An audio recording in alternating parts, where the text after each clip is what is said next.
La voix, dans le fond, c'est un phénomène spirit. C'est la façon à l'esprit d'exprimer à travers l'âme, pour le bénéfice de l'ego, ce qu'il doit savoir. Mais l'homme aujourd'hui n'est pas suffisamment conscient pour bénéficier de sa voix. Un homme qui est conscient, quand il parle, il apprend des choses.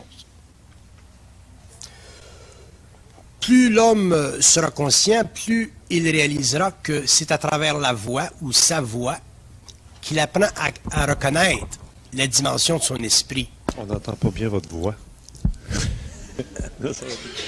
Donc, l'homme n'aura pas besoin nécessairement de penser et aller dans l'intérieur de son mental pour savoir des choses. Il pourra les parler. Mais pour que l'homme puisse parler, pour qu'il puisse utiliser son verbe, le verbe, pour qu'il puisse bénéficier de ce qu'il sait, il faut que la voix soit ajustée à son mental supérieur et non pas ajustée à son intellect. Chez l'être humain, la voix est ajustée à l'intellect. Elle est synchronisée à l'intellect.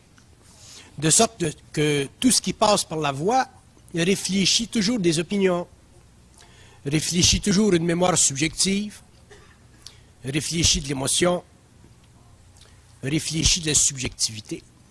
De sorte que l'homme n'est pas capable de bénéficier de sa voix.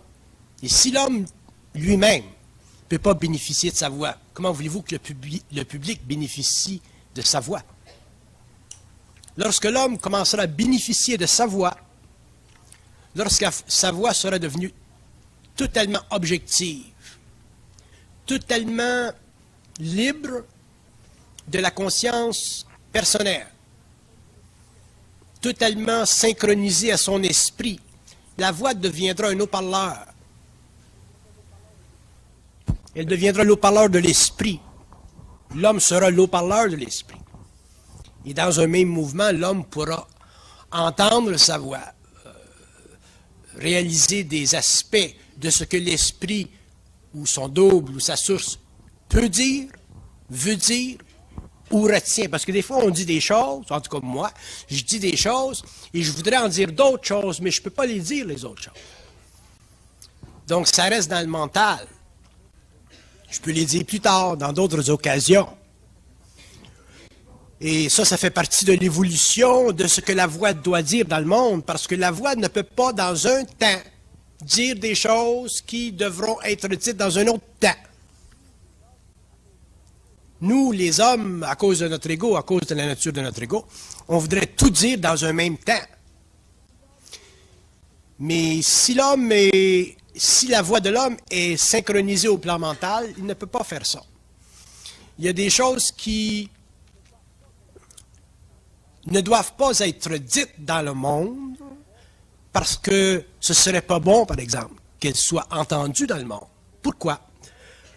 Parce que les masses humaines ont une capacité de réceptivité et de compréhension de la voix qui est colorée par leurs émotions ou leur mémoire. Par exemple, moi j'aimerais beaucoup parler de la nature des races sur la Terre, la nature de la race humaine, la race noire, la race blanche, la race jaune, ainsi de suite. Mais je ne peux pas parler des races humaines sur la Terre, dans le cadre de ce que la voix pourrait expliquer. Parce que les hommes ne peuvent pas comprendre les lois cosmiques de l'évolution des races objectivement. Si on parle des religions, c'est la même chose. Pour pouvoir parler des religions, il faut avoir une voix qui n'est aucunement subjective, une voix qui est suffisamment perfectionnée pour que les gens qui sont très enracinés dans les religions, qui ont besoin des religions encore, puissent être respectés dans leur droit de vivre les religions. Et dans un même mouvement, dans un même temps, amener ces gens-là peut-être à voir un petit peu plus loin. Mais la voix a tendance à attaquer. L'homme peut très, très difficilement utiliser sa voix, surtout quand il s'agit de parler de sujets délicats, d'ordre émotionnel, comme la religion par exemple, sans attaquer ou prendre position. La voix ne doit pas prendre position. Si la voix ne prend pas position à ce moment-là, c'est très facile de parler de religion, ou de parler de politique, ou de parler de ces choses qui en général polarisent l'humanité. Mais il faut avoir une voix qui est synchronisée au mental, autrement dit, une voix qui n'est pas l'expression d'un ego réfléchissant trop.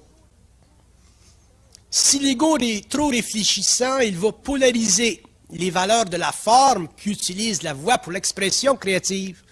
Donc, à ce moment-là, la voix perd de sa créativité et elle devient simplement un mouvement mécanique de la pensée humaine.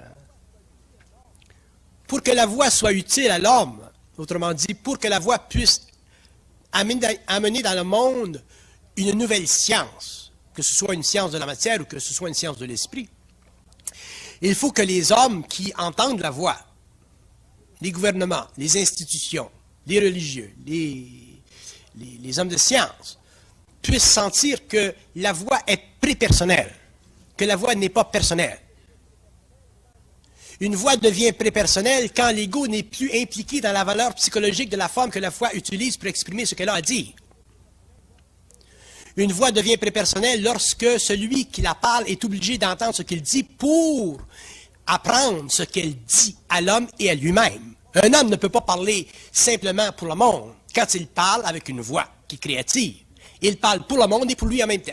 Lui, il a le plaisir de parler et le monde a le plaisir de l'écouter. Ça, c'est la fonction créative de la voix. La fonction de la voix, ce n'est pas d'instruire simplement l'homme dans le savoir ou dans la connaissance créative. La fonction de la voix, c'est de faire vibrer le mental supérieur de l'homme pour qu'il puisse finalement en arriver à réaliser que lui aussi a la voix, qui peut l'amener avec le temps à exprimer créativement ce qu'il sait. Donc la fonction de la voix, ce n'est pas une fonction didactique. La fonction de la voix n'est pas une fonction professoriale. Un homme qui a la voix ou qui a la parole ne peut pas être professorial. Il est simplement créatif. Être professorial ou être didactique, ça fait partie de l'actualisation du mental inférieur pour le bénéfice de l'ego et aussi de la société. Mais l'actualisation de la voix dans le monde fait partie du mouvement créatif de l'esprit à travers l'ego pour le mouvement de la conscience dans le monde, autant celle qui la parle, la voix, que celui qui l'écoute. Donc la voix en elle-même est totalement prépersonnelle. Un homme qui parle, ou un homme qui a la voix, ou un homme qui a une conscience créative, s'aperçoit que plus il parle, plus il apprend des choses. Un homme qui parle et qui n'apprend rien, c'est un homme qui perd la voix. Donc à ce moment-là, il développe simplement de la jasette, mais il n'a pas la parole. Et les hommes sur la Terre aujourd'hui n'ont pas la parole. L'homme jase énormément à tous les niveaux de l'organisation sociale ou du mouvement de la voix inconsciente et mécanique. On peut le voir au niveau de la politique, par exemple. Si l'homme parlait au niveau de la politique, ce serait terrible, les changements et les chocs qu'il créerait dans le monde.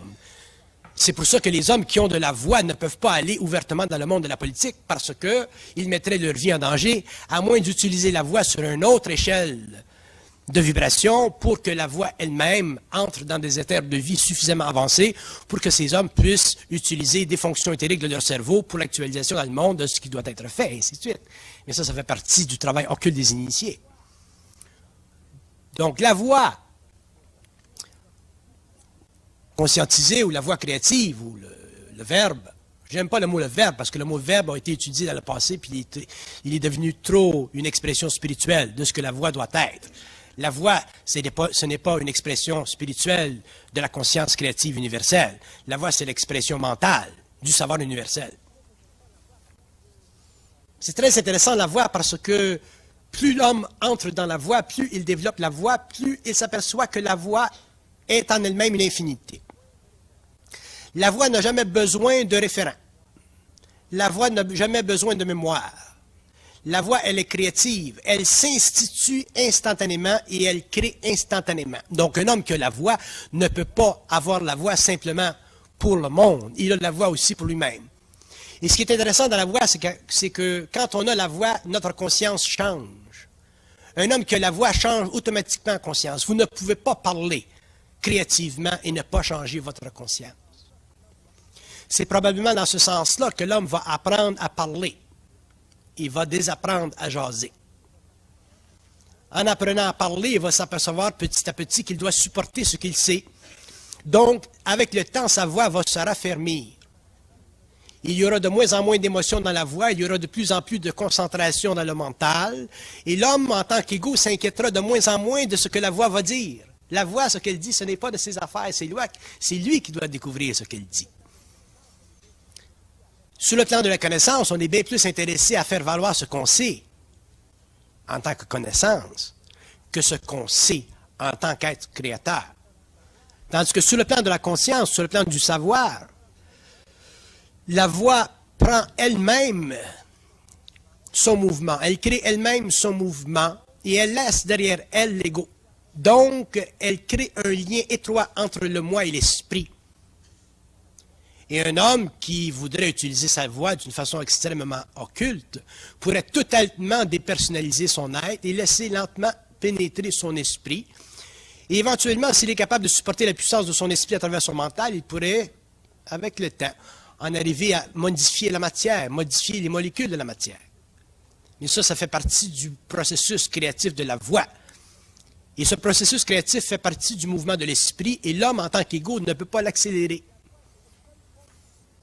Donc la voix, c'est le seul pont qui existe entre l'homme et l'esprit dans la mesure où il est capable de reconnaître sur le plan mental de sa psychologie l'exercice de l'esprit à travers les formes mentales de son moi. La voix est tellement importante que lorsque l'homme aura réalisé qu'elle existe en lui, il n'aura plus besoin d'étudier pour savoir quoi que ce soit. La voix est à l'infinité ce que la réalisation primordiale de l'esprit est à la compréhension infinie de la matière. Donc la voix est à la fois scientifique, philosophique, spirituelle, créative, absolue et sans retour. Un homme qui a la voix ne peut plus penser à ce qu'il a dit. Et c'est le fait qu'il ne peut pas penser à ce qu'il a dit qui lui permet de ne pas penser. Parce qu'il fait qu'on pense, c'est parce qu'on a besoin de recollectionner ou de reprendre ce que l'on a dit. Un homme qui a la voix n'a pas besoin de reprendre ce qu'il a dit parce qu'il a simplement à reparler pour dire d'autres choses. Donc le processus infinité de la conscience s'établit et l'homme, avec le temps, s'habitue à ceci et il s'aperçoit qu'il a de moins en moins besoin de penser pour savoir et il a de plus en plus à parler pour dire ce qui doit être su de l'homme ou à travers l'homme ou pour l'homme. La voix, ça fait partie du mystère de l'esprit à travers la conscience humaine, et elle n'existe pas sur la Terre, mais elle existera. Et plus elle deviendra puissante sur la Terre, plus la science de l'homme à tous les niveaux changera, et c'est ce qui créera, avec l'évolution, une nouvelle civilisation sur le globe. Une civilisation qui ne sera pas nécessairement celle ou parallèle à celle qui existe aujourd'hui, mais une civilisation qui sera définitivement reliée à celle qui existe aujourd'hui, mais dont les fondements, l'actualisation, l'expression feront partie d'un autre ordre des choses. Mais c'est la voix qui créera cet ordre des choses. Autrement dit, la voix de l'homme aura éventuellement la capacité de séparer le monde de la matière du monde de l'éther. Et ça permettra à l'homme de rentrer en conscience éthérique dans des mondes parallèles. Et là, à ce moment-là, l'homme aura la liberté d'utiliser sa voix de façon créative.